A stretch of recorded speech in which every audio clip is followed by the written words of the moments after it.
जी बिल्कुल, साबिक वज़ीर-ए-आज़म इमरान खान की मुमकिना गिरफ्तारी और ज़मान पार्क में पुलिस एक्शन के खिलाफ पीटीआई के ओहदेदारों के एहतजाजी मुजाहरों का सिलसिला तौसा शरीफ और इसके मुज़ाफ़ाती इलाकों में शहरों में वक्फे से जारी है।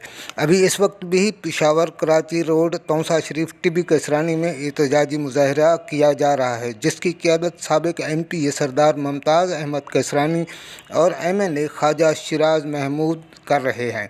इसमें बड़ी तादाद में कारकुनों की शिरकत हुई है। पेशावर कराची रोड को बंद कर दिया गया है। इस टाइम मुकर्रीन ने एहतजाजी मुजाहिरीन से खिताब करते हुए कहा है कि हम इस एहतजाज के ज़रिए हुकूमत वक्त को ये पैगाम दे रहे हैं कि इमरान खान हमारी रेड लाइन है। हुकूमत वक्त इमरान खान को गिरफ़्तार करने की गलती बिल्कुल न करे, वरना तमाम हालात की ज़िम्मेदारी हुकूमत वक्त पर होगी। कैमरा टीम के साथ मोहम्मद अनवर कसरानी, वॉइस न्यूज़, तौसा शरीफ।